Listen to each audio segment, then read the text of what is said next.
बिस्मिल्लाहिर्रहमानिर्रहीम। अस्सलाम वालेकुम। मेरा नाम असद नवाज़ है। आज हम CS619 जो प्रोजेक्ट की लिस्ट आई है उसमें से जो कौन से प्रोजेक्ट हमको चूज़ करने चाहिए और किन से हमको अवॉइड करना चाहिए उसके बारे में मैं आपको गाइड करूँगा। और आपको सिलेक्शन की जो टिप्स हैं कि हमको जो सिलेक्शन है वो कैसे करनी है उसके बारे में भी आपको मैं गाइड करूँगा। देखिए, ये मैंने एक लिस्ट बनाई है इजी प्रोजेक्ट की।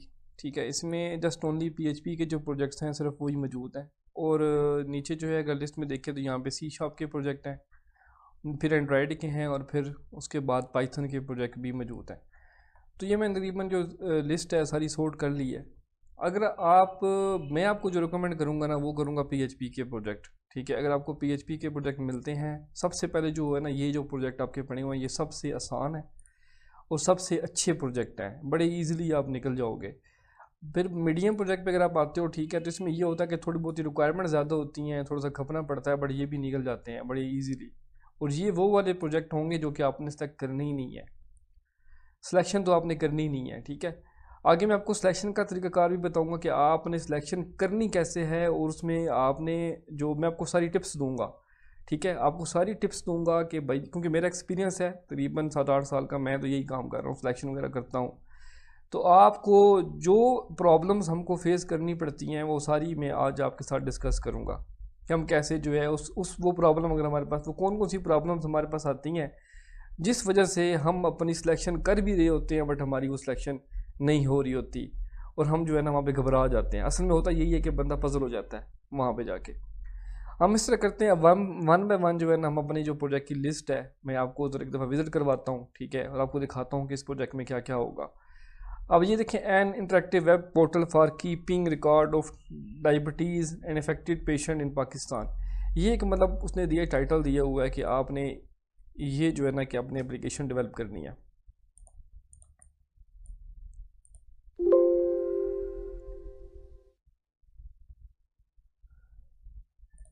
ये सुपरवाइज़र भी अच्छा है, मतलब ये जो सुपरवाइज़र है ना इसके मैंने तकरीबन 3-4 दफ़ा इसके प्रोजेक्ट बनाए हैं। अच्छा है, टेक्निकल बंदा है, सवाल करता है, वो भी सवाल लॉजिकल करता है, बाकी ऐसे वैसे सवाल नहीं करता जो कि मतलब विद एलिमेंट हो। आपके प्रोजेक्ट रेलिवेंट ही सवाल जो है ना ये सवाल करता है और सही है, मतलब अच्छा बंदा है, बहुत ज़बरदस्त। अगर आप इसका प्रोजेक्ट पकड़ लेते हो, सबसे बेस्ट मैं आपको बोलूँगा कि आप ये वाला प्रोजेक्ट पकड़ लो। इसमें इसकी जो डोमेन है ना, वेब एप्लीकेशन, डोमेन का मतलब ये होता है कि आपने बेसिकली डेस्कटॉप एप्लीकेशन बनानी है, वेब बेस बनानी है, एंड्रॉयड बेस मतलब मोबाइल एप्लीकेशन बनानी है। यहाँ पे डोमेन मतलब उस चीज़ में आएगा। वेब वाली वो होती है जो कि ब्राउज़र के ऊपर चलती हैं, जैसे कि हमारा LMS है, जैसे हमारी वीजू की वेबसाइट वगैरह है। ठीक है, तो वो हमारी वेब एप्लीकेशन है। जैसे कि हमारे पास ये सॉफ्टवेयर पड़ा हुआ है MS वर्ड, ये होती है डेस्कटॉप एप्लीकेशन होती हैं। ठीक है, तो ऐसे करके इसको डेस्कटॉप एप्लीकेशन कहेंगे। ये सारी C# वगैरह में बनती हैं, पाइथन में भी बनती हैं। और जो मोबाइल एप्लीकेशन होती हैं जो कि आप मोबाइल में यूज़ करते हो उसको कहते हैं एंड्रॉयड एप्लीकेशन भी कहते हैं, मोबाइल एप्लीकेशन भी कहते हैं। तो ये मैंने क्लियर कर दिया कि डोमेन हम इसको कहेंगे। वेब का मतलब है कि आपके ब्राउज़र के ऊपर ये चीज़ें चलेंगी। तो आपने ये एक वेब एप्लीकेशन बनानी है, उसका सारा इंट्रोडक्शन दिया हुआ है, टाइटल से साफ जाहिर हो रहा है कि आपने एक जो है वो वेब पोर्टल बनाना है। ठीक है, जिसमें जो इफेक्टेड पेशेंट्स होंगे डायबिटीज़ वगैरह के, उनका रिकॉर्ड जो है वो बीच में सेव रहे, उसका रिकॉर्ड हम मैनेज करेंगे। मेन अगर आप अब इस चीज़ को हम इस पर टाइम वेस्ट नहीं करेंगे, हम आएंगे फंक्शनल रिक्वायरमेंट के ऊपर। जब हम सिलेक्शन कर लेंगे तो फिर हम इसके ऊपर थोड़ी सी तवज्जो मैं दूंगा, आपको सिखाऊंगा कि हम ये इसमें से कैसे डाटा कलेक्ट करते हैं, डायग्राम्स वगैरह कैसे बनाते हैं। अभी आते हैं फंक्शनल रिक्वायरमेंट्स के ऊपर। यहाँ पे सबसे पहले आपने देखना होता है कि मेरे यूज़र्स कितने हैं। अब यहाँ पे देखो 3 यूज़र यहाँ पे दिए हुए हैं। एक ये एंड यूज़र है, डॉक्टर और हेल्थ केयर यूनिट है, मतलब ये एक यूज़र बनेगा। ठीक है, और एक दूसरा यूज़र ये होगा। इन यूज़र्स को हम एक्टर्स भी कहते हैं कि इस एप्लीकेशन को जो है वो कितने टाइप के यूज़र जो हैं वो यूज़ कर सकते हैं। तो ये बस बेसिकली वो चीज़ बनेगी। अब इस यूज़र की यहाँ पे रिक्वायरमेंट दी हुई है, इसकी भी रिक्वायरमेंट दी हुई है और एडमिन की भी दी हुई है, मतलब आसान रिक्वायरमेंट्स हैं। एडमिन के मॉड्यूल्स होगा, ठीक है, एंड यूज़र का और डॉक्टर का मॉड्यूल होगा। ऑलरेडी बंदे जानते भी हैं, मतलब मोस्टली स्टूडेंट्स को ही पता होता है कि एक hospital management system for example अगर है तो उसमें क्या क्या चीज़ें होती हैं। उसमें डॉक्टर होते हैं, पेशेंट्स होते हैं और एडमिन जो है उसके पास फुल एक्सेस होती है। तो ये चीज़ें आसान सी हैं। इसमें आपकी जो फ्रंट एंड है उसमें आपकी HTML CSS जावास्क्रिप्ट पर बूटस्ट्रैप, ये बिल्कुल आसान लैंग्वेज है, ये यूज़ होंगी, बहुत ईजी है। ठीक है, आसान है, इतनी मुश्किल बिल्कुल नहीं है। और बैकएंड पे जो है वो PHP और MySQL डेटाबेस आपकी MySQL होगी, वो यूज़ होगी। और जो बैकएंड वाली लैंग्वेज है वो है PHP। तो ये चीज़ें हैं जी, आसान है। ये अगर प्रोजेक्ट पकड़ लो तो बहुत आसान है। आगे चलते हैं जी। अगर कोई सवाल हो ना, बेशक अपना माइक अनम्यूट करो, ठीक है, आप मुझसे सवाल कर सकते हो। वॉइस नहीं आ रही या स्क्रीन शेयर नहीं हो रही या कुछ और प्रॉब्लम है, इसमें कुछ चीज़ अगर आपने पूछनी है तो आप पूछ सकते हो। आगे चलते हैं, charity management system for donation request handling. ये अगर हम इसमें आते हैं तो ये बड़ा रोल है।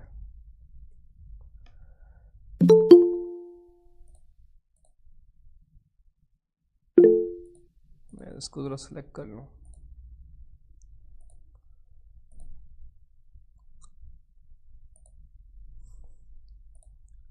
ये भी बड़ा आसान प्रोजेक्ट है, charity management system for donation request handling. मतलब इसमें क्या है कि आपने एक चैरिटी मैनेजमेंट सिस्टम बनाना है, एक ऐसी एप्लीकेशन होगी, ये भी है वेब एप्लीकेशन ही है, ठीक है। इसमें क्या होगा कि आप डोनेशन करेंगे, ठीक है, फिर रिक्वेस्ट आएंगे। ये मैंने इस टाइप के मैंने बड़े प्रोजेक्ट बनाए हुए हैं। इसमें ये होता है कि जिसको मतलब चैरिटी चाहिए होती है ना, ठीक है, वो रिक्वेस्ट डालता है कि भाई मुझे जो है ना वो पेमेंट चाहिए, या मेरी कंपनी है या मेरा कोई NGO है या कोई भी छोटी मोटी कोई चीज़ है, जैसे कि बैतुल माल वाले होते हैं या फिर जैसे कि दूसरे होते हैं, मतलब इस टाइप की चैरिटी जो है ना वो बनी होती हैं। तो वो जो है रिक्वेस्ट करते हैं कि हमें डोनेशन चाहिए, ठीक है। फिर जो बंदा डोनेट करता है वो डोनेशन जाती है एडमन वाली साइड पे। एडमन जो है उसको आगे रिक्वेस्ट को अप्रूव करता है या रिजेक्ट करता है डॉक्यूमेंट वगैरह को देख के। तो ये उस टाइप का, इसमें एक एडमन मॉड्यूल है, एक डोनर मॉड्यूल है जो कि डोनेट करेगा, ठीक है। उसके बाद एक नीडी पर्सन मॉड्यूल होगा जो कि अपनी प्रोफाइल बनाएगा, जैसे आजकल हम बने हुए हैं, ठीक है। जैसे कि मरीम नवाज़ जो है हमें वो 2-2 हज़ार रुपये दे रही है, तो हम अपने वो ऐप इंस्टॉल करके हम रिक्वेस्ट कर डाल रहे हैं कि भाई हमें भी पेमेंट चाहिए।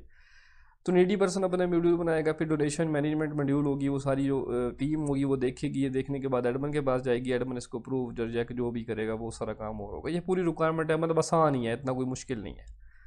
तो इसमें भी सेम वही लैंग्वेज है, HTML CSS बूटस्ट्रैप जावास्क्रिप्ट। अच्छा, HTML होती है ना, ये बेसिकली लाजमी इसमें यूज़ होगी, क्योंकि ये वेब पेजेस का जो स्ट्रक्चर होता है बनाने के लिए HTML यूज़ होती है, आसान है, बहुत आसान है। CSS भी होती है डिज़ाइनिंग के लिए, फिर जावास्क्रिप्ट होती है लॉजिकल छोटे मोटे ऑपरेशन फ्रंट एंड जो लेयर होती है उस पर परफॉर्म करवाने के लिए। इसके लिए हमको सर्वर की ज़रूरत नहीं होती, बस सिंपली हम बस कोड लिखते हैं और हमारा जो है लॉजिकल ऑपरेशन परफॉर्म हो जाता है। बूटस्ट्रैप होती है जो कि एक समझें कि एक फ्रेमवर्क है CSS का, ठीक है। इसमें क्लासेस बनी बनाई मिलती हैं, बस हम उसको हम यूज़ करते हैं, बहुत आसान है ये बूटस्ट्रैप, ये सारी चीज़ें आसान ही है। PHP है और फिर MySQL है। इसमें हम कोर PHP भी यूज़ कर सकते हैं, मतलब कहीं फ्रेमवर्क हमको नहीं कहा गया कि आपने लारावेल यूज़ करना है या कोड इग्नाइटर यूज़ करना है, बस ओनली PHP का है, तो मतलब हम कोर PHP यूज़ कर सकते हैं, तो आसान होगा, आसान होगा। मतलब ये बाकी सर्वर लिखे हुए हैं, जैम्प वैम्प गिटहब वगैरह, ये भी आप यूज़ कर सकते हो। तो किसी के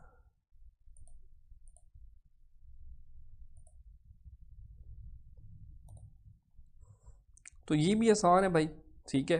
कोशिश करेंगे इन दोनों में से रखें। फिर सिटीज़न इशू मैनेजमेंट सिस्टम है,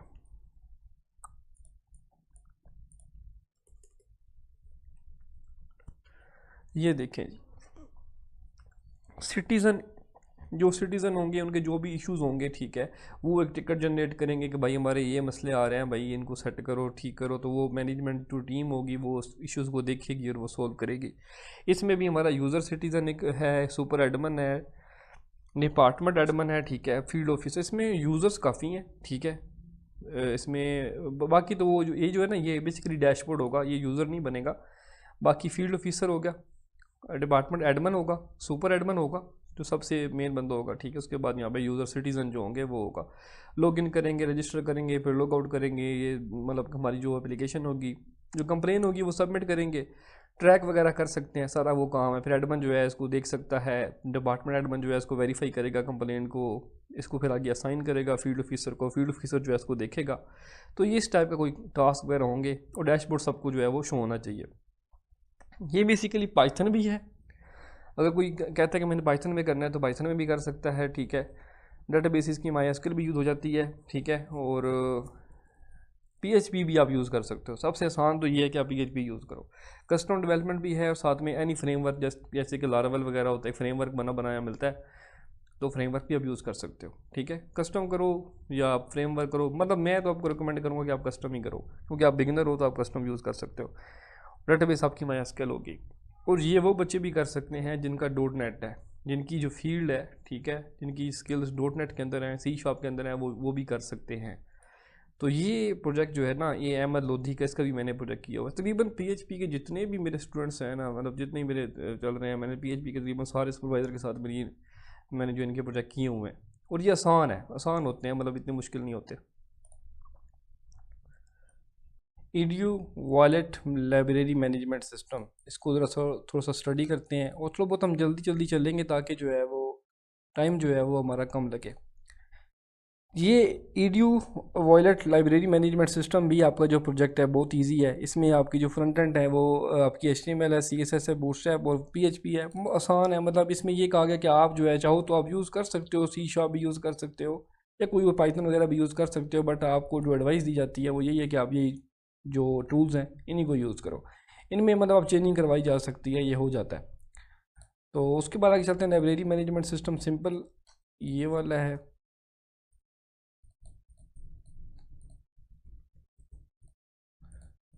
ये एक लाइब्रेरी मैनेजमेंट सिस्टम जो है सिंपल भी है, दो हैं, एक ईडीयू लाइब्रेरी है और एक लाइब्रेरी मैनेजमेंट सिस्टम है। दोनों आसान है, दोनों में से कोई एक अगर आप सेलेक्ट कर लेते हो तो आसान है। ये भी पीएचपी का ही है, वो आसान है। जिब्रान खान है, बहुत अच्छे सुपरवाइज़र हैं, कोई मसला नहीं होगा आपको इंशाल्लाह ताला, ये अगर आप रखते हो तो। अगर ये चलते हैं online utility store management system, तो ये भी बहुत ईजी प्रोजेक्ट है, बहुत आसान प्रोजेक्ट है। इसमें आप जो बाय डिफ़ॉल्ट हमको टूल्स दिए गए हैं वो है विजुअल स्टूडियो है, एसक्यूएल सर्वर है, ASP.NET में हमने बनाना है, तो इस लिहाज से ये इसमें ज़्यादा बेहतर रहेगा। बाकी अगर आप चाहो तो पीएचपी में बना सकते हो, ठीक है, इसलिए मैंने इसको पीएचपी की कैटेगरी में भी ऐड किया हुआ है।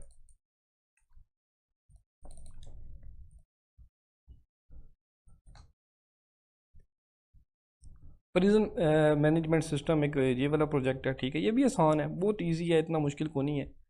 इसमें बेसिकली जो यूज़र है ना, ठीक है, ये जेलर पैनल है, ठीक है, उसके बाद एडमिन पैनल है, दो टाइप के पैनल बनेंगे, दो टाइप के यूज़र होंगे, जिससे आप जो है बड़ा इजीली अपना ये प्रोजेक्ट बना पाओगे। कोई इतना लंबा चौड़ा काम नहीं है, ये भी पीएचपी का प्रोजेक्ट है। टूल्स एंड टेक्नोलॉजी जो है ना वो बेसिकली देखनी चाहिए आपको, ठीक है, और साथ में आपको ये देखना चाहिए कि आपकी जो है वेब एप्लीकेशन है या मोबाइल एप्लीकेशन है या डेस्कटॉप एप्लीकेशन है, बस इन चीज़ों को देखें, ठीक है। वेब एप्लीकेशन जो होती है मैंने पहले भी बताया है कि वो होती है जो कि आप जैसे ब्राउज़र के ऊपर आप उसको रन करते हो। डेस्कटॉप वो होती है जैसे कि एम एस वर्ड हो गया, एक्सेल हो गया, पावर पॉइंट हो गया, वगैरह वगैरह। और जो मोबाइल एप्लीकेशन होती है वो मोबाइल पे बनती है। इन्वेंट्री सेल मैनेजमेंट सिस्टम, ज़रा ये भी देख लेते हैं, आसान लग रहा है, पॉइंट ऑफ सेल टाइप ही होगा। ये देखें, web based stock inventory sale management system एक प्रोजेक्ट है, ये भी बड़ा आसान प्रोजेक्ट है। अगर आप इसको पकड़ लेते हो, उसकी रिक्वायरमेंट तो बिल्कुल क्लियर लिखी हुई है, क्लियर रिक्वायरमेंट्स हैं। एक पॉइंट ऑफ सेल आपने बनाना है जिसमें आपकी जो है वो ये इन्वेंट्री मैनेजमेंट होगी, यूज़र मैनेजमेंट आपको जो है ना उसमें होगा, रोल बेस मेंशन किया गया। इसमें 3 टाइप के यूज़र यहाँ पे मेंशन किए गए हैं, एडमिन भी है, मैनेजर भी है, सेल मैन भी है। इन्वेंट्री मैनेजमेंट जो है ना मॉड्यूल इसमें होगा, इसमें हम प्रोडक्ट को ऐड करेंगे, डिलीट करेंगे, वगैरह वगैरह। फिर उसके बाद स्टॉक मैनेजमेंट है, सेल मैनेजमेंट है, ये तो मतलब रिक्वायरमेंट सारी जो है उसने मैं क्लियर बताई है, तो इसलिए आपको जो है वो आसानी रहेगी इसमें। इसमें भी टूल्स जो हैं वो आप बैकएंड पे पाइथन भी कर सकते हो, पीएचपी कर सकते हो, ठीक है, लारावेल और साथ में जावास्क्रिप्ट। लारावेल जो है ना एक फ्रेमवर्क है पीएचपी का, जैसे जेंगो जो है ये भी एक फ्रेमवर्क है पाइथन का, ठीक है, तो इस तरह लारावेल जो है वो भी फ्रेमवर्क होता है पीएचपी का। बाकी जो नोड जेएस है ये भी एक फ्रेमवर्क है जावास्क्रिप्ट का, तो आप इनमें से कोई भी बैकएंड पे यूज़ करना चाहो तो आप बड़ा इजीली कर सकते हो। बाकी जो चीज़ें हैं वो तकरीबन सेम रहती हैं, इनमें आप चेंजिंग नहीं कर सकते। माई करोगे, पीएचपी होगी तो आपकी माई यूज़ होगी, पाइथन में आप दोनों में से कोई एक चूज़ जो है जो भी करना चाहो आप कर सकते हो। बाकी वीएस कोड करो, पाईचार्म करो, या फिर आप पाइथन के लिए पाईचार्म होगा, वीएस कोड भी होता है, और साथ में आप सब लिमटेक्स भी यूज़ कर सकते हो।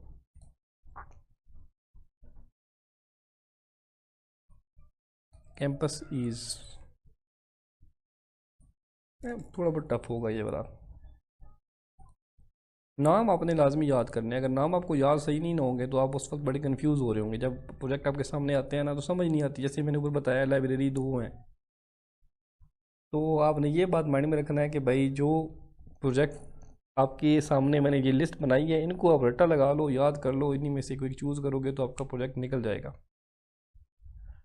Campus is smart lost found system for university campuses, ये भी एक वेब एप्लीकेशन ही है, ठीक है, आसान है। वेब एप्लीकेशन तकरीबन आसान होती हैं।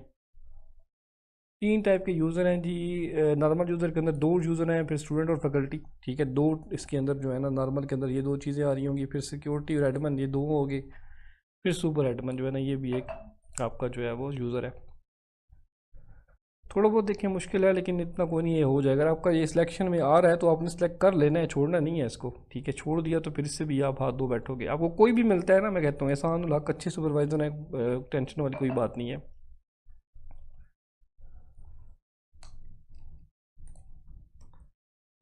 ये ये भी थोड़ा सा ये टेक्निकल है, लेकिन ठीक है, ये कोई इतना मुश्किल नहीं होगा, ठीक है। मीडियम में आता है ये, इतना आसान भी नहीं है, इतना मुश्किल भी नहीं है। तो पीएचपी में है तो बस ठीक है, लारावेल को कनेक्टर दोनों में से कोई एक फ्रेमवर्क आप यूज़ करोगे।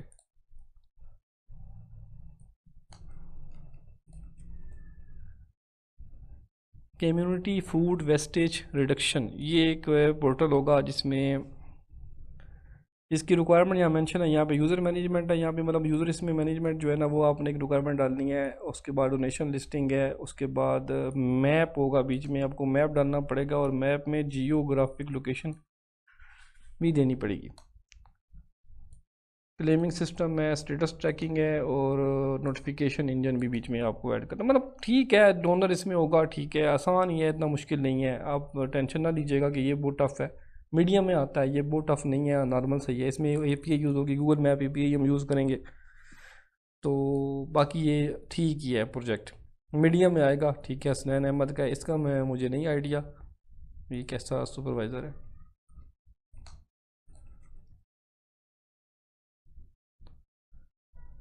ठीक है, design and development of fashion hub web application, ये भी एक अच्छा प्रोजेक्ट है। अगर आप इस ये मिलता है तो ज़्यादा बेहतर है। एडमन सप्लायर और कस्टमर जो है, 3 टाइप के इसमें यूज़र होंगे, और प्रोजेक्ट की रिक्वायरमेंट बिल्कुल क्लियर लिखी गई हैं, टेंशन वाली बात नहीं है। उसमें सिक्योरिटी के कुछ फीचर्स वगैरह ऐड करने हैं, और पीएचपी है, ठीक है, और साथ में एक अमर उस्मान आसान है, मतलब अच्छे सुपरवाइज़र हैं। इनका प्रोजेक्ट मैंने किया हुआ है, ये भी सही प्रोजेक्ट है, इसको मैंने स्टडी किया है, आसान प्रोजेक्ट है, रिक्वायरमेंट बिल्कुल क्लियर है, और ये मिले तो बेहतरीन है, ज़बरदस्त है। एक इसको सेलेक्ट कर सकते हो, पीएचपी है, और मोहम्मद ताहिर जान इसके सुपरवाइज़र हैं। मोहम्मद ताहिर जान के बारे में मुझे इतनी इन्फॉर्मेशन नहीं है, मैं ये नहीं कह सकता कि बहुत आसान होंगे या टफ़ होंगे, कोई आइडिया नहीं है।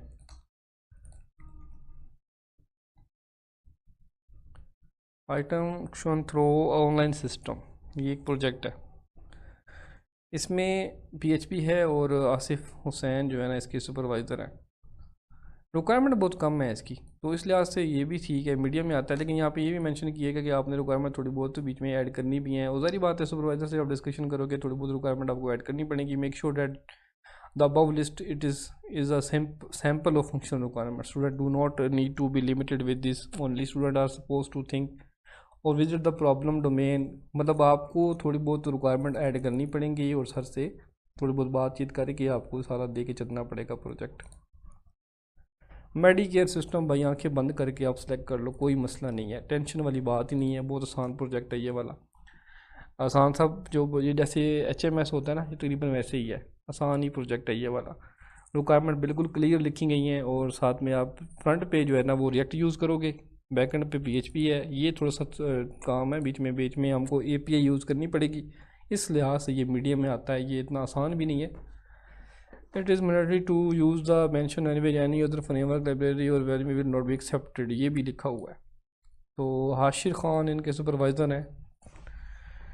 हाशिर ख़ान का प्रोजेक्ट बनाया था, पास उसने कर दिया था सुकून से, ठीक है, कोई मसला नहीं करता वो। मैं तो आपको रिकमेंड करूँगा कि भाई सुपरवाइज़र के ऊपर आपको नहीं रहना चाहिए कि ये टफ़ है या जो है वो आसान है। सुपरवाइज़र सारे ठीक ही होते हैं, गलती जो है वो हम में ही होती है अगर हम तैयारी सी ना करें तो उसकी।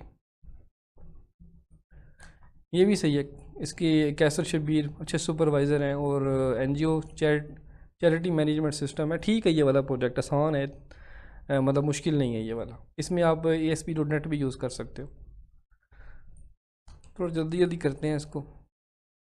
ऑनलाइन कंस्ट्रक्शन मटेरियल प्रोस प्रोसी पर क्या लिखा है, डिलीवरी सिस्टम है ये वाला, तो ये भी ठीक है प्रोजेक्ट, आसान है। विजुअल स्टूडियो कोड में बनाना है, PHP स्टॉर्म यूज़ कर सकते हो, PHP के अंदर ये बनेगा, कोर PHP यूज़ होगी, तो मैं रिकमेंड करूँगा कि भाई आप ये वाला सेलेक्ट करो, ठीक है, बन जाएगा, बहुत ईजीली है, ये भी बहुत आसान प्रोजेक्ट है। ऑनलाइन फूड ऑर्डरिंग सिस्टम तो बहुत ईजी प्रोजेक्ट है, रिक्वायरमेंट पढ़ने की ज़रूरत नहीं है। ऑनलाइन मेडिकल रिकॉर्ड, ये भी आसान है। पेरेंट टीचर मीटिंग, ये भी आसान है। प्रिंटिंग वाला भी आसान है। काउंसलिंग वाला मैं थोड़ा सा स्टडी कर लेता हूँ। ये भी बिल्कुल इजी है, ठीक है, ये भी बहुत आसान प्रोजेक्ट है। एक ये प्रोजेक्ट देखते हैं, इसकी ज़रा रिक्वायरमेंट चेक करते हैं। इसकी फ्रंट एंड में HTML CSS जावास्क्रिप्ट है, बूटस्ट्रैप है, और फ्रेमवर्क जो है ना इसमें यूज़ होना है PHP simple, PHP not allowed, ये इसका थोड़ा सा रोला है। इसमें फिर आपको लारावेल आनी चाहिए, पहले आप लारावेल को स्टडी करोगे और फिर जाके आपका जो फ्रेमवर्क होता है ना पहले वो स्टडी करना पड़ता है। लारावेल मतलब एक फ्रेमवर्क है, उसको स्टडी करना पड़ेगा, फिर जाके हम इसके अंदर जो है ना प्रोजेक्ट ये वाला बनाएंगे। रिक्वायरमेंट भी इसकी ठीक ठाक ही है, और अस्मा बतूल इनकी सुपरवाइज़र है। तो मतलब ये है कि मीडियम से समझने के थोड़ा बहुत ऊपर नीचे ही है ये, मीडियम जिसको आप नहीं कह सकते। टफ़ में ये आता है बेसिकली। टफ़ में अगर देखा जाए तो ये जो प्रोजेक्ट है ना, ठीक है, मैं इसको कहता हूँ कि ये मीडियम में ज़्यादा बेहतर है। ऑनलाइन क्विक ये जो प्रोजेक्ट है ना ये अच्छा प्रोजेक्ट है, मतलब इसमें सिंपल ये असिस्टेंट मेडिकल इन्फॉर्मेशन, ये बीच में छोटी सी चीज़ एक्स्ट्रा है, बाकी तो कोई मसला नहीं है। ऑनलाइन क्विक फार्मेसी मार्केट है ये प्रोजेक्ट है, इसकी रिक्वायरमेंट यहाँ मेंशन है सारी की सारी। इसमें आपने PHP यूज़ करनी है, ठीक है, और ये इसका जो डेवलपमेंट जो इन्वायरमेंट होता है उसमें आप कोई भी यूज़ कर सकते हो। इंटीग्रेटेड डेवलपमेंट इन्वायरमेंट आप विजुअल स्टूडियो कोड यूज़ करो, PHP स्टॉर्म करो, या जैसा बलम टेक्स्ट भी यूज़ कर सकते हो, कोई मसला नहीं है। HTML CSS जावास्क्रिप्ट है, और PHP कोर भी इसमें शामिल है। तो मैं रेकमेंड करूँगा कि भाई आप ये वाला अगर आपको आता है तो आप चूज़ कर लो। ठीक है, रिक्वायरमेंट में बस मुझे AI assistant chat for general medical, ठीक है, ये भी बीच में हो जाएगी, और ओपन राउटर APIs या ये, ठीक है, ये इतना मुश्किल नहीं है, ये हो जाएगा project.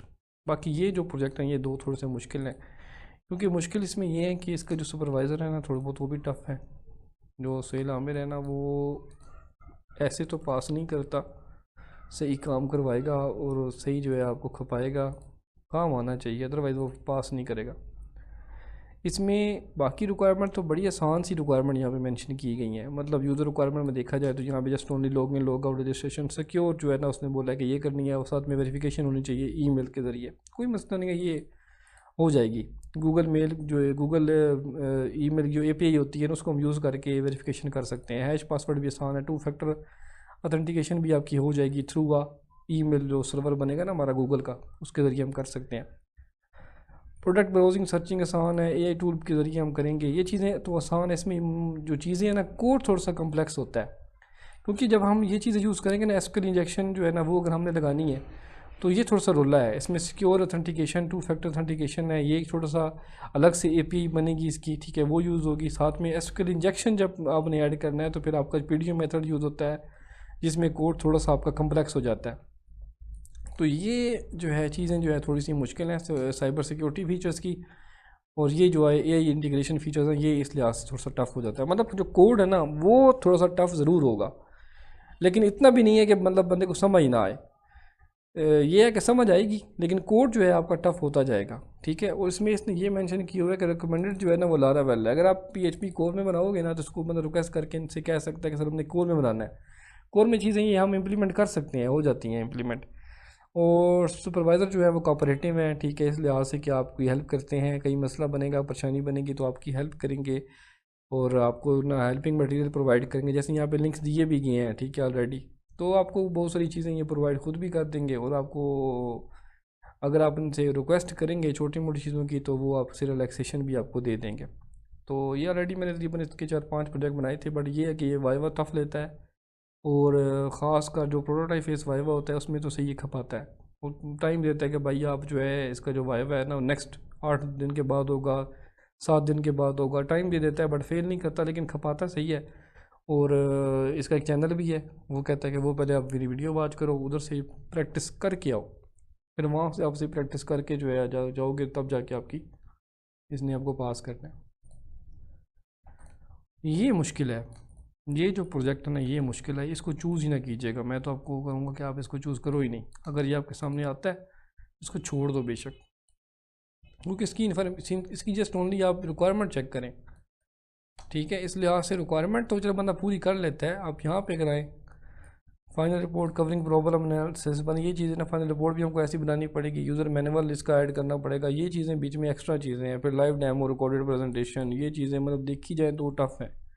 All official communication with instructor, Google chat के गूगल मीट के ज़रिए आपको उनसे साथ साथ जो है ना कम्युनिकेशन भी करनी पड़ेगी, उनको बताना भी पड़ेगा कि कहाँ पे जो प्रोजेक्ट आपका कितना चल रहा है, कैसे चल रहा है। ये भी चीज़ें आप लेके चलोगे तब जाके वो आपको कंसिडर करेगा कि बच्चा जो है वो खुद मेहनत कर रहा है।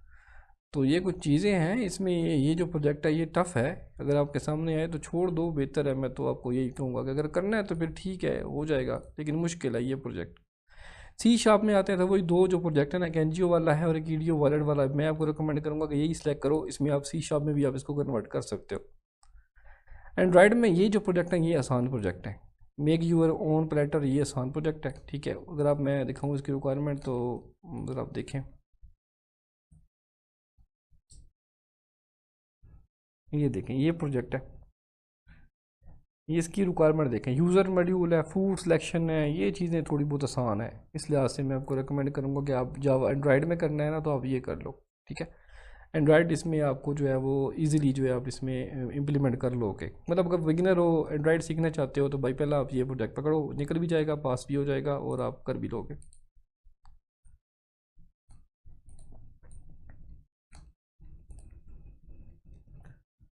Mobile accessories stock control app, एक ये भी प्रोजेक्ट आसान है।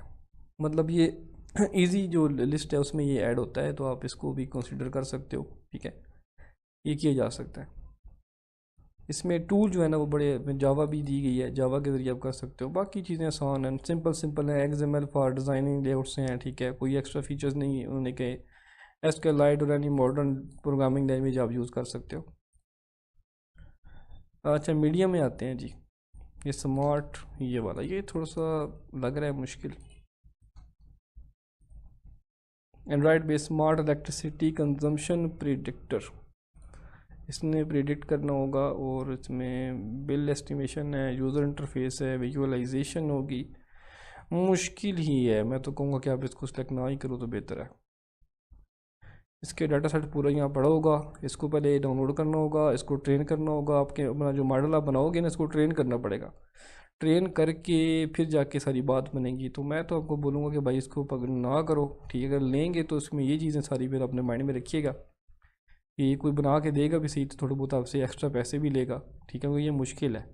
और आपको गाइड जब करेगा तो आपको प्रॉपर क्लासेस लेनी पड़ेंगी। वीक में तकरीबन 3-4 क्लासेस उस बंदे से लोगे तब जाके आपको चीज़ें जो है वो सही क्लियर होंगी, अदरवाइज़ आप वाइवा में जो है फेल हो जाओगे।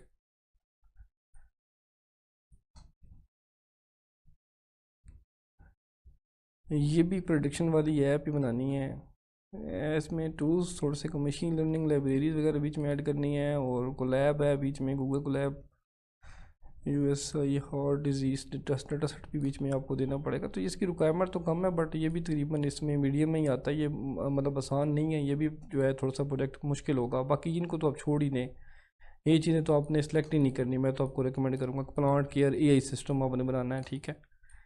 तो ये इसको थोड़ा स्टडी करते हैं कि इसमें है क्या चीज़ें।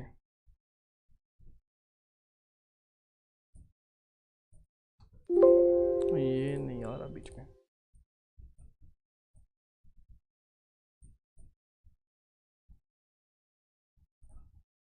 ये प्रोजेक्ट है जी, AI based intelligent child safety monitoring and geo fencing based prediction tracking system.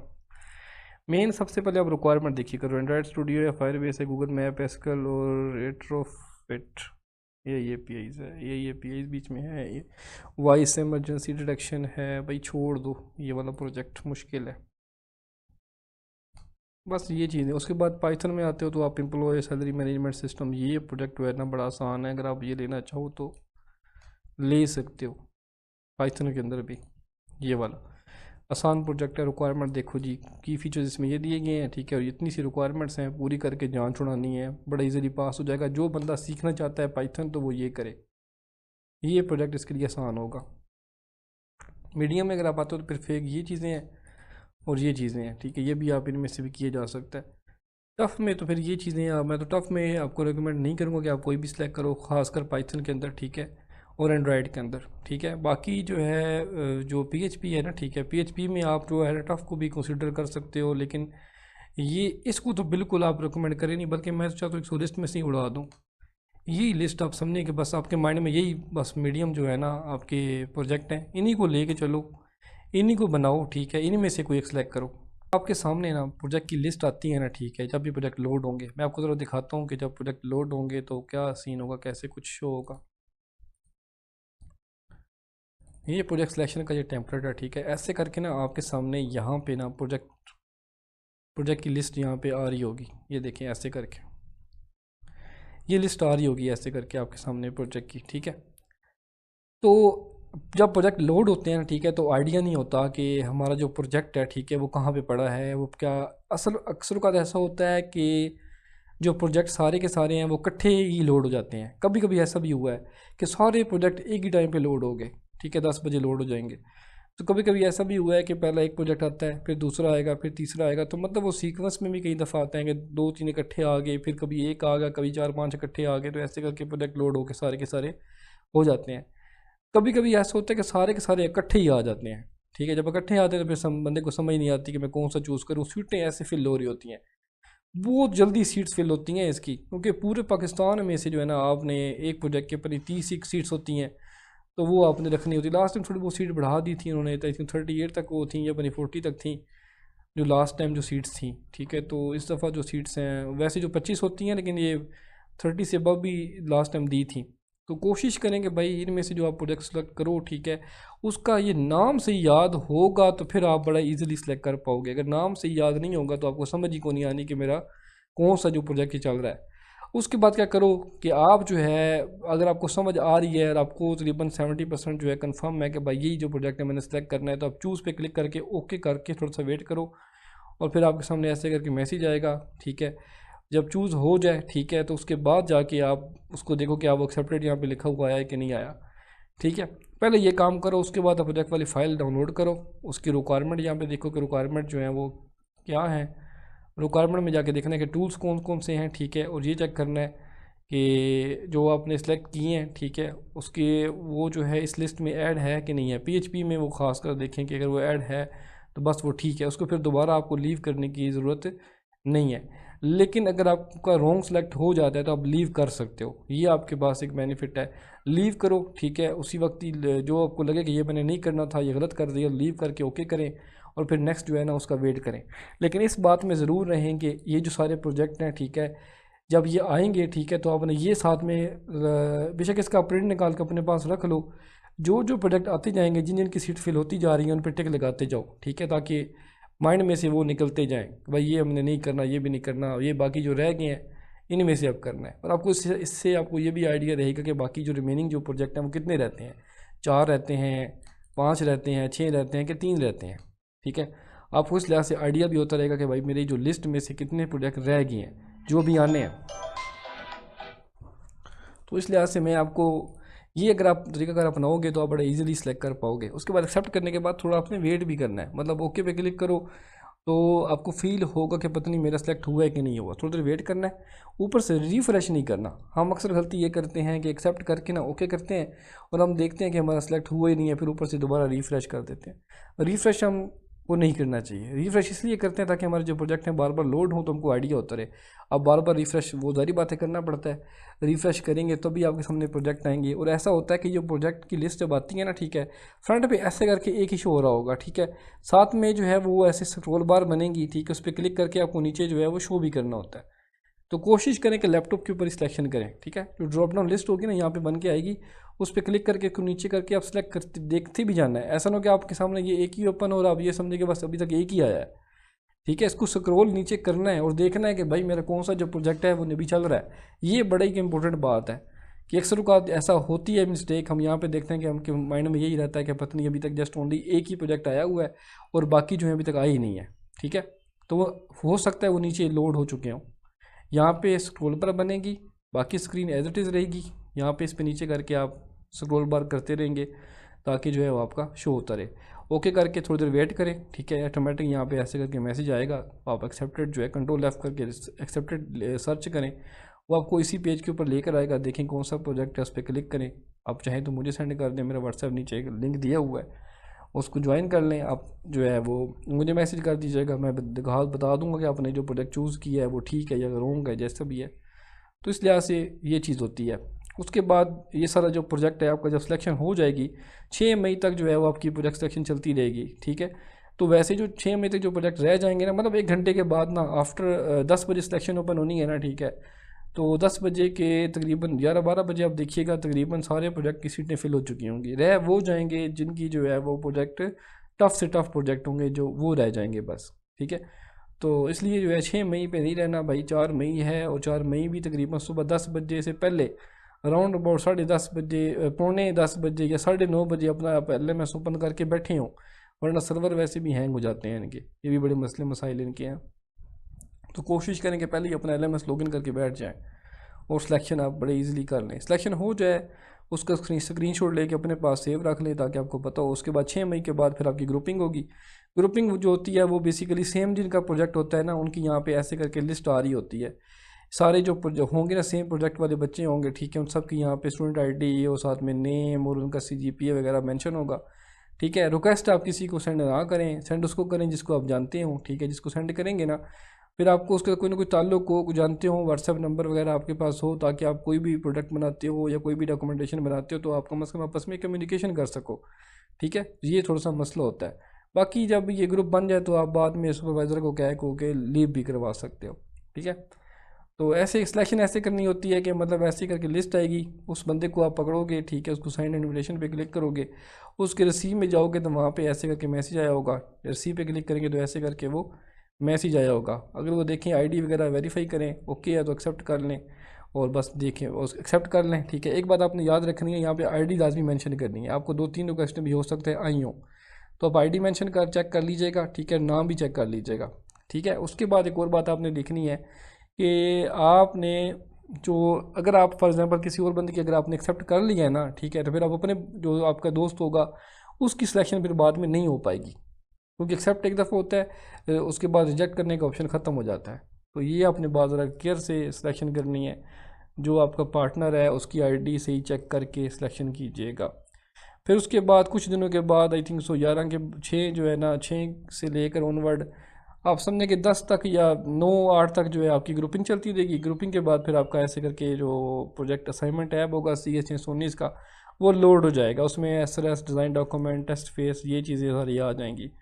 तो उसके साथ में एंड डेट भी आ जाएगी। तकरीबन SRS के लिए वो 20 दिन देते हैं, 20 दिन में अपने बना के सबमिट करवानी होती है। 25-26 पेजेस की फ़ाइल है। तो अगर आपको ये डॉक्यूमेंटेशन सीखनी है तो मेरी वीडियो मैंने बनाई है, मेरे चैनल में जाएंगे, प्लेलिस्ट के अंदर जाएंगे तो वहाँ पे SRS जो है ना उसकी पूरी वीडियो पड़ी हुई है। एक 8 मिनट की एक 8 वीडियो के ऊपर प्लेलिस्ट मौजूद है, जिसमें इंट्रोडक्शन भी है और साथ में SRS के ऊपर मैंने वीडियो बनाई है कि हम कैसे SRS बना सकते हैं स्टेप बाय स्टेप। और एक 4 जो है ना उसमें 4 वीडियोज़ हैं एक प्लेलिस्ट के अंदर, वो भी आप देख सकते हो। तो डिज़ाइन डॉक्यूमेंट है वो भी, उसकी भी मैंने वीडियो बनाई हुई है, वो भी आप देख सकते हो। जस्ट ओनली डॉक्यूमेंटेशन टाइप ये चीज़ें होती हैं और आपने बस सबमिट करवानी होती हैं, इसका कोई वाइवा नहीं होता। फिर टेस्ट फेस आता है, ठीक है, इसका क्या होता है कि आपने बना के सबमिट करवाना है और उसके तकरीबन वाइवा भी होता है। इसके सबमिट करवाने के लिए तकरीबन 20 दिन देते हैं, इसको सबमिट करवाने के लिए तकरीबन 50 दिन देंगे, क्योंकि ये थोड़ी सी जो है वो टफ़ होती है कि इसमें डायग्राम्स बहुत ज़्यादा होती हैं। और टेस्ट फेस के अंदर जो है 20 दिन देते हैं सबमिट करवाने के लिए, और फाइनल के लिए तकरीबन आपको अराउंड अबाउट 50 दिन देंगे सबमिशन करवाने के लिए। तो आप 50 दिन के अंदर आपने सबमिशन करवाने के 50 समझ लें या 2 मंथ समझ लें लग जाते हैं। पहले 3 जो फेस होते हैं ये फर्स्ट सेमेस्टर में क्लियर हो जाते हैं, ठीक है, और जो लास्ट फेस होता है ये नेक्स्ट सेमेस्टर के अंदर आता है। नेक्स्ट सेमेस्टर में आपने सबमिट करवाना होता है और ड्यू डेट से पहले पहले, और आपने इसका फिर वाइवा भी देना होता है। इन दोनों के आपके वाइवा भी होते हैं, ठीक है। तो अगर आपका ये कंप्लीट होता है, ठीक है, अगर कंप्लीट ना हो तो नीड इम्प्रूवमेंट आता है, तो मतलब यहीं से आप फेल हो जाएंगे, बाकी जो फेस हैं वो आप कर भी नहीं सकते। और अगर आपका मार्कस कंप्लीट आ जाता है मतलब आप पास हो, ठीक है, फिर आप नेक्स्ट जो फेस होगा उसका बटन ओपन हो जाएगा और वहाँ पे आप डिज़ाइन डॉक्यूमेंट सबमिट करवा सकते हो। तो ऐसे करके सारे मार्कस कंप्लीट होना ज़रूरी है, अदरवाइज़ जो है मार्कस कंप्लीट कोई एक भी फेस फेल होता है, खासकर कोडिंग वाला। यहाँ पे नीड इम्प्रूवमेंट आ गया तो ये तो आपको मिलेगा ही नहीं, ठीक है। अगर यहाँ पे नीड इम्प्रूवमेंट आ जाता है तो फिर आपके 6 महीने लगते हैं, ठीक है, और 6 महीने के अंदर जो है ना आप दोबारा वाइवा दे सकते हो। लेकिन अगर आप टेस्ट फेस में से और डिज़ाइन डॉक्यूमेंट या SRS इन तीनों में से कहीं भी किसी भी फेस में आप फेल हो जाते हो, ठीक है, तो ये होता है कि आपका पूरा 1 साल ज़ाया हो जाता है। क्योंकि ये जो 3 फेस होते हैं ना ये वाले, ये आपके पहले सेमेस्टर में आते हैं, और ये जो फेस होता है ये आखिरी सेमेस्टर में आता है। तो अगर ये फेल होता है तो इसका ये है कि आप 6 महीने के बाद वाइवा दे सकते हो, सिर्फ वाइवा देना होता है। और इसमें ये होता है कि आपका जो है वो सारा फेल होता है तो आपको दोबारा से, सारा तो नहीं फेल होता, जहाँ जो चीज़ें आपने सबमिट करवा दी होती हैं ना वो जो चीज़ें एक्सेप्टेड होती हैं वो एक्सेप्टेड ही रहती हैं। जो जहाँ पे नीड इम्प्रूवमेंट आता है, अगर यहाँ पे नीड इम्प्रूवमेंट आता है तो मतलब आपको इसका वाइवा देना होगा। डिज़ाइन डॉक्यूमेंट में नीड इम्प्रूवमेंट आता है तो मतलब आपको दोबारा सबमिट करवानी होगी। तो ये करके कुछ निज़ाम होता है। बस ये चीज़ें फिर आपकी 1 साल के अंदर जो है आपकी क्लियर हो जाती हैं। 2 सेमेस्टर होते हैं इसके। और बस ये चीज़ें सारी थी। बाकी कोई क्वेश्चन हो, कोई क्यूरी हो तो आप मुझे कमेंट में बता सकते हो, मेरा ग्रुप ज्वाइन कर सकते हो। ठीक है, आपको सारी इन्फॉर्मेशन मैं प्रोवाइड कर दूँगा। कोई भी किसी भी किस्म का कोई क्वेश्चन हो तो आप मुझसे जो है वो कर सकते हो। जज़ाकल्लाह खैर। मुझे दुआओं में याद रखिएगा। मेरे चैनल को सब्सक्राइब करें और वीडियो को लाइक करें, कमेंट करें।